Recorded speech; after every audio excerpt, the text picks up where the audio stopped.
garage started coming. Garage was room 2 in the jungle rave. So the jungle was a big rave, and then garage was room 2.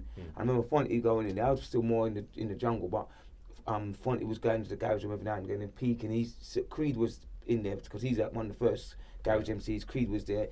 And Fonti had a girl at the time. She was like, where we was into jungles was at the dark thing. Garage come in, and that was at the light thing. Basically, all the girls was over in the garage scene, kind of stuff like that. At first, they used to say it was like gay music. When we was at that particular time, everyone was like, nah, garage. Because it came from Detroit and places like that when it first started. Yeah, I don't know the full thing, but I just know at that time everyone was like, nah, that's the gay music, this, that, and the other. And it was a bit more fluffy and kind of like that, and all the gal were in there, you understand, and like, yeah, just a different kind of set of people than the jungle. But as the jungle started to get all the trouble and all that kind of stuff, that faded out. Fonti had the girlfriend. She was sending man, no, you don't need to play garage. You need to play garage.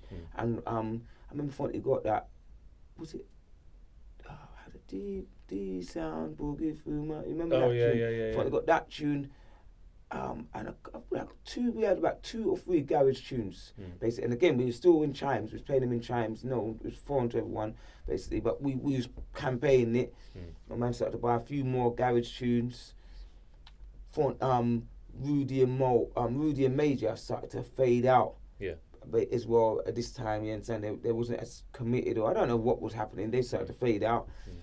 Fonti started to play the garage, and then it's like me and Mo kind of started to pick up the reins, you understand, kind of pick up from where Rudy and Major left off, so to speak. Yeah. And then we started to bubble, and again we was like the first people playing garage, like in on that level, basically, on because we're still a sound system. Yeah. And as sound systems do, we played everything. So we played soca, bashment, jungle, garage, whatever we understand was good to play. We was playing it. And yeah, started bubbling with it, basically. And when did you start first getting into radio? Because it's around this time that I think you started moving into that. Yeah, so literally, we was playing garage. So that whole chimes was probably 95, 96, 97. By this time, we're kind of on a street level. We're quite hot, basically. Yeah. In the local area, so between North and East London, people they know us now, basically. And then I think probably end of 97, 98. We linked again. My brethren in the ends. I used to do bits and bobs in the ends as well. And there was a guy, Swifty. He was running Mission FM, basically. Right. I linked him for another mutual friend who I used to do bits and bobs with, Longest, you understand? And then we went on to Mission FM. Yeah. And that is really where it kicked off for us. Yeah. I mean, the first time we went to Mission FM, obviously we're coming as a sound system. We're Underwise. We've taken all our record boxes, you understand? At this time we had like 5, 6 record boxes, big 7 boxes, you understand? Record bags, the whole works. Because that's when you're a sound system, we're used to playing the whole night, and you don't know what you're gonna play. So you bring all your records to the sound system. And I remember when we went to the first day, they cussed us off. You idiots!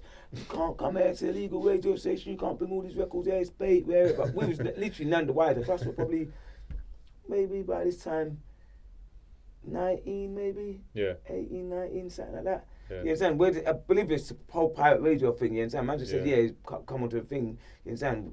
Turn up there, you understand? Were you listening to any pirate radio before that, or not really? Yeah, listen, but it was all, again, it was jungle, like man was listening to, so Cool FM was a big station, but I was into Rush FM, 92.3, like MC Shabba was like my favourite, and a guy, DJ Redan, basically, these were the underdogs to Cool FM, but to me, they were like the heavier kind of thing. I used to listen to a show called For the Hard Way, Rush, on Rush FM, For the Hard Way, Shabba, Lively, DJ Redan, and Dollars. Yeah. Wicked show, you understand? That's when man get enough inspiration. But yeah, so it wasn't, again, at that same day, listening to radio, you think it's a massive, major thing that you don't really know. Yeah. When you go to a pirate radio station, your whole perception changes. But this time, just when you're listening to radio, it's like, wow, it's amazing, kind of like, you understand? But when you go there, it's a different thing. We just turn up there, that's normal, like, oh yeah, with all our records normal already. Yeah. They cussed us off. But even in cussing us off, when we played, they were loving it, you understand? We were tearing it up, and we were playing on radio as we played in rave. So we playing 15 minutes a day, 10 minutes that, juggling, playing everything, and garage in all of that as well. And then after of doing this a couple of weeks, they said, no, you know what, you man need a set garage show. Yeah. Like the garage thing's what's firing for you man, basically. Yeah. You man need a garage show, and then you do your mix up. So then they gave us 2 shows. I think we had a Sunday and a Wednesday. And then as time went on, the garage show, garage was just becoming big at that time. We was fresh.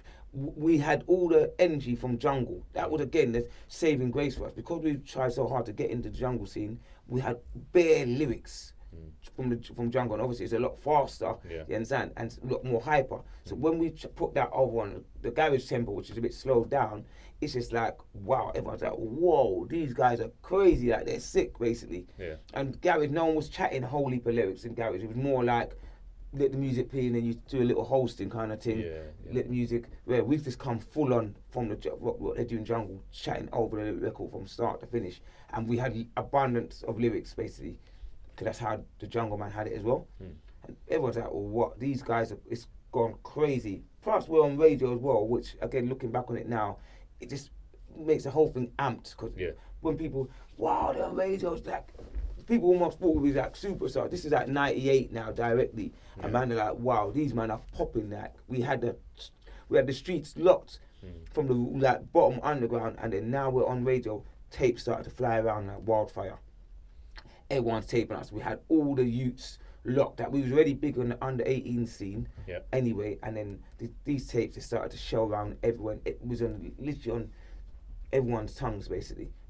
At this end, we was much more popular than what we was earning. We still weren't really earning any decent money. That probably was still on the £50 kind of thing. Them times that you've got to share between the whole crew. Between three man. You understand? But that, even getting £50 for us was brilliant, because we was coming from chimes where we might get a tenner, and that tenner we put Mo in a cab with all the records, and me and Fonti would either catch bus or walk home, because we lived closer to Mo.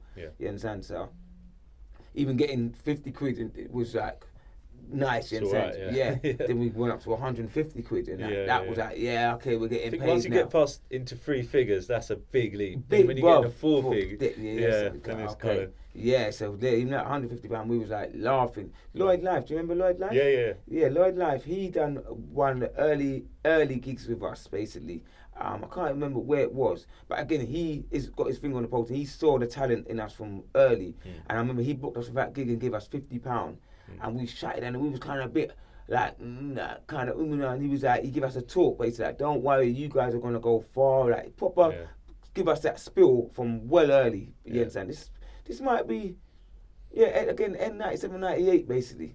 And he give us that spill, like, wow, you man, don't worry about this, you're going to be earning this and that, and rare. And we like, whatever kind of thing. But literally, he called it, basically. I still remember seeing his name on so many flyers back then. Loads in Watford as well, and then he had his little kind of logo that we'd have his name.